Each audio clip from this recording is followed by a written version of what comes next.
partnership with the Aces, which paid each player $100,000 per year for the last 2 seasons. Now, if they paying each player $100,000 per year, why are we just now hearing about this? Like, what, they swept that 100 grand under the rug? I thought y'all was broke.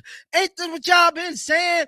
All the league people been saying they broke. That's probably why we ain't heard from nobody during the CBA negotiations from Las Vegas. Because if we pay close attention, nobody from the Aces said. There's a saying that what glitters isn't always gold, and right now, things around the Las Vegas Aces are looking far from golden. A new cloud of controversy has appeared over the franchise, this time centered around a $100,000 per player deal that a tourism body was paying each member of the roster. The Las Vegas Convention and Visitors Authority has now quietly walked away from that arrangement, and the timing raises serious questions. According to a report from Front Office Sports, the LVCVA, the city's official tourism and marketing arm, will not be continuing its partnership with the Aces. The deal, which ran over the last 2 seasons, paid every player on the squad $100,000 annually. Nobody from the Aces said anything about these CBA negotiations. Then it goes on to say the WNBA opened an investigation into the Aces for salary cap circumvention in 2024 related to the deal. Wow. Vegas Tourism drops a $100K Aces deal with no word on investigation. So it looked like the WNBA ain't even said nothing about this investigation. To me, based off this, that's money that was apparently flowing into player pockets without much public noise about it. The same voices who spent years insisting the league couldn't afford to pay its players fairly were apparently unaware or silent about 6 figures hitting each Aces player's bank account every year.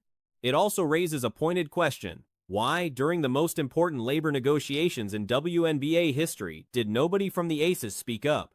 The WNBA opened a formal investigation into the Aces in 2024 over concerns the deal amounted to salary cap circumvention.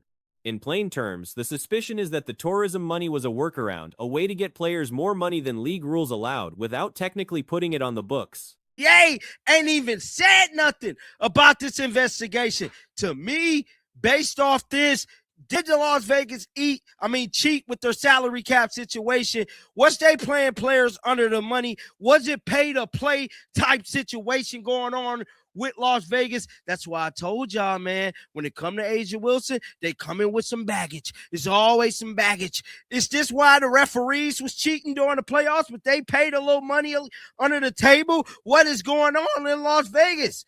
I know they like to gamble, but damn me, it look like they gambling looking so. The payments worked out to roughly $40,000 more than the WNBA's minimum salary at the time, making the financial advantage very real. What makes this stranger is how the deal was structured.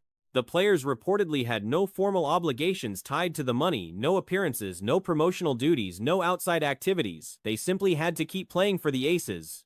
That setup alone made league officials raise their eyebrows. Looking suspicious. WNBA players will receive massive salary bumps in the 2026 season, but the Las Vegas Aces players will also lose a 6-figure sponsorship deal. Wow, wow, wow, wow, wow. Guys, a story like this should be national news. This should be on CNN. I ain't gonna hold you. This definitely should be on CNN. It says the LVCVA, Las Vegas Aces Tourism. Front Office Sports also reported that email records between the Aces organization and the LVCVA showed team staff actively setting up the deal before it was ever announced, including instructing the Tourism Authority to pay $250,000 to use the team's logo and trademarks. The team itself profited from the arrangement, even while Aces head coach Becky Hammon publicly insisted the organization had nothing to do with it. The announcement of the partnership was reportedly made inside the Aces locker room, despite the team's claim that the organization had no prior knowledge of it. Owner Mark Davis has maintained throughout that no WNBA rules were broken. What's alarming is the pace, or rather the lack of it, of the league's response. And it says the LVCVA, Las Vegas Aces Tourism, and marketing organization announced a partnership with the Aces in 2024 May. The players were not tasked to do any outside activities other than fulfilling their role as a professional athlete representing the Aces. The deals immediately raised concerns that the Aces were using them to get around the WNBA salary cap. So it was pay to play.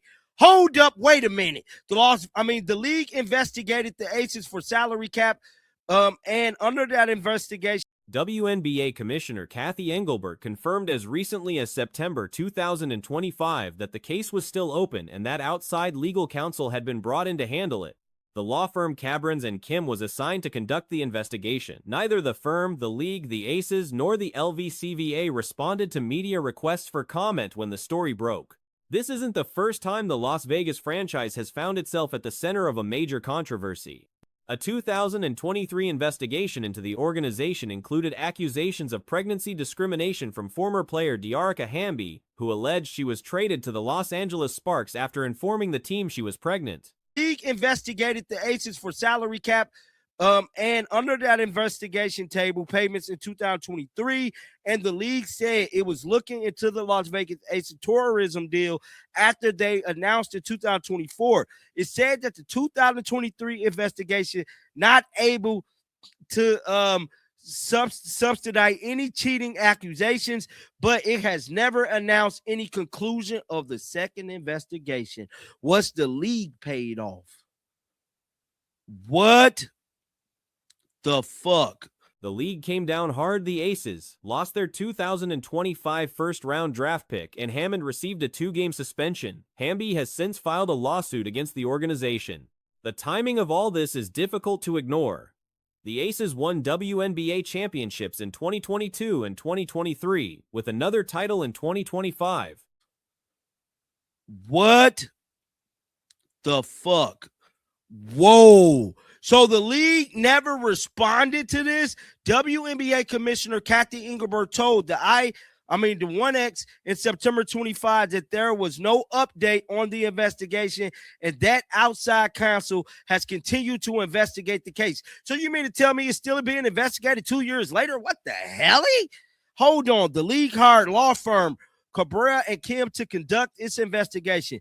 The firm did not immediately respond to a request for. If there was a systematic financial advantage being funneled to players during those same seasons, even indirectly, those championships carry a question mark. It mirrors situations seen in other professional sports where cap circumvention allegations have cast doubt over team success achieved during the same period the rules were allegedly being bent. A story of this magnitude, an active WNBA investigation stretching over 2 years, no public resolution, a sponsorship quietly pulled, and multiple championships potentially tainted deserves far more attention than it has received. The league has said nothing conclusive. Not immediately respond to a request for comment. The WNBA Aces and the LVCVA did not immediately respond to a request for comment. So ain't nobody commenting on this, bro. Nobody. Mind you, within these years, the Las Vegas Aces has won multiple WNBA championships. Was it a pay-to-play scheme? Because if that's the case, y'all, this is bad.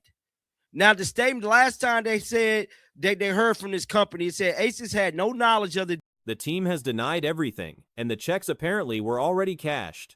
The Las Vegas Aces have spent the better part of 2 years sitting in an uncomfortable position, and the core of that discomfort is a salary cap circumvention situation that, by most honest readings, was pretty difficult to deny.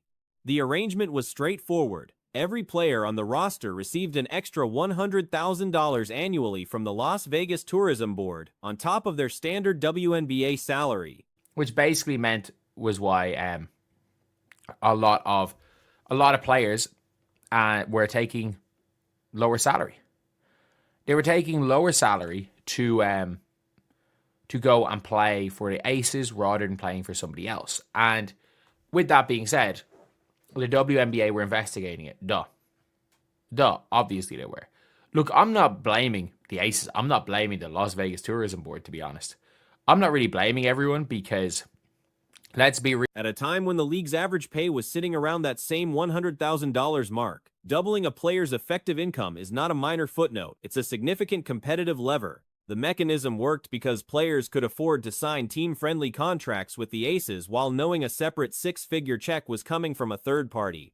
That made Las Vegas a far more attractive destination than clubs that could only offer what the salary cap permitted. The WNBA launched an investigation. Everyone, because let's be real. Let's be real. Salary cap circumvention when people are getting paid 100 grand. There's no way that every team in the league was not pushing different things. They were not pushing different reasons for for salary cap circumvention. Like for players to get paid more for going there. Like there's no, like, you can't say that That part was never surprising. What is worth examining, though, is whether the Aces were doing something genuinely unique or just something that got noticed. The argument that other franchises were operating in similarly creative territory is not without basis. Sophie Cunningham, for instance, signed a WNBA deal with Phoenix well below her market value while simultaneously holding a media contract with the Phoenix Suns organization. Was it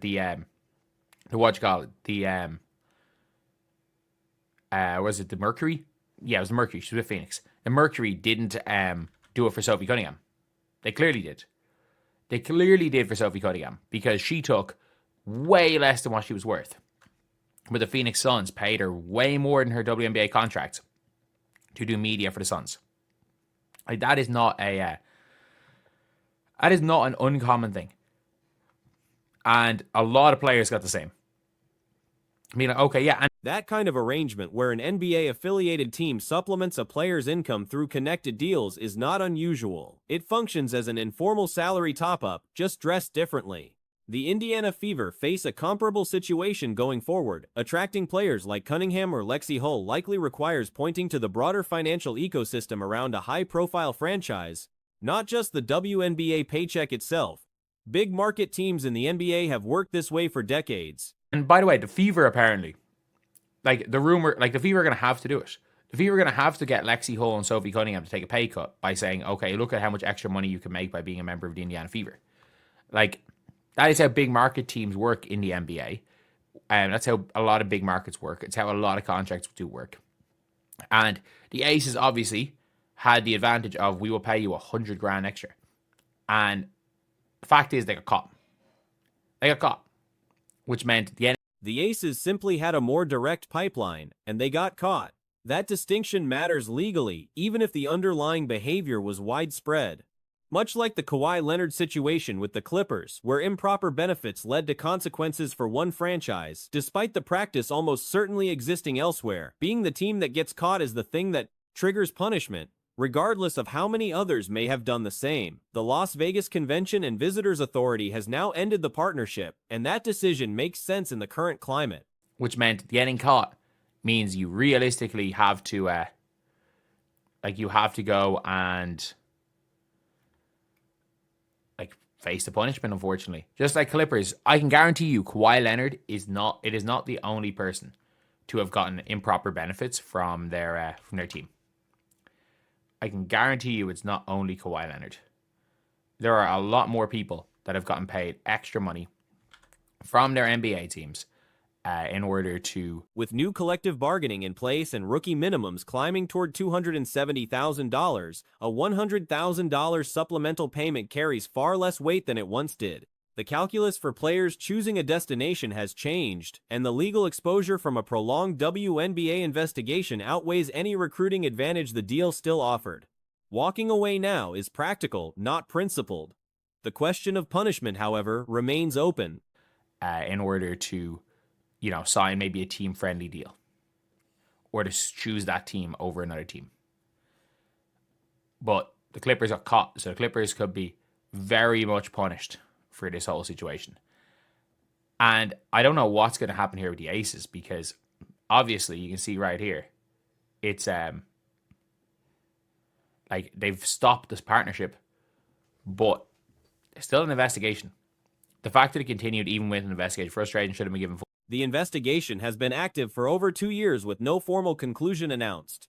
Draft pick penalties are the most obvious tool available to the league. The Aces already lost their 2025 first-round pick over the De'Erica Hamby pregnancy discrimination case. Whether the league pursues something similar here is unclear, though the situation is complicated by the fact that some of those picks have since been traded. If the Aces were docked a 2027 or 2028 pick that now belongs to another team, the punishment would effectively land on an organization that had nothing to do with the original violation. The fact that it continued even with an investigation, frustrating, should have been given full stop while it was being investigated. Could have started more legal ways to get use of those sponsorships. It says here, they will not continue.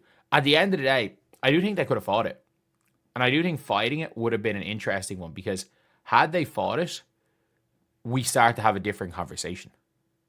We start to have a really different conversation had they fought it. Because if they fought it and won, it opens up team-wide sponsorships for money and the players get paid more money. It does. On the broader moral question, there's a reasonable case to be made that players should face no consequences at all. An athlete offered more money is going to take it. That is not a failure of judgment. It is a rational response to being underpaid in a league that has historically underpaid its players. The organizational decision to construct the arrangement is where the rules were bent. Players walking into a locker room and accepting a check are not the architects of a cap circumvention scheme. For money and the players get paid more money. It does. Like, it absolutely does start off start that precedent. However, like, I'm going to be honest. I'm going to be honest here. It was never going to happen that way. Like, a lot of these, there's always cheap owners. There are always cheap owners in sports and bad organizations that are like, no, that's an unfair advantage for them. I'm like, well, yes, they're a better team than you are. That being what the Aces situation ultimately exposes is a structural tension. The WNBA's salary cap was set at a level so low that creative workarounds became almost inevitable, especially for teams with the resources and connections to engineer them.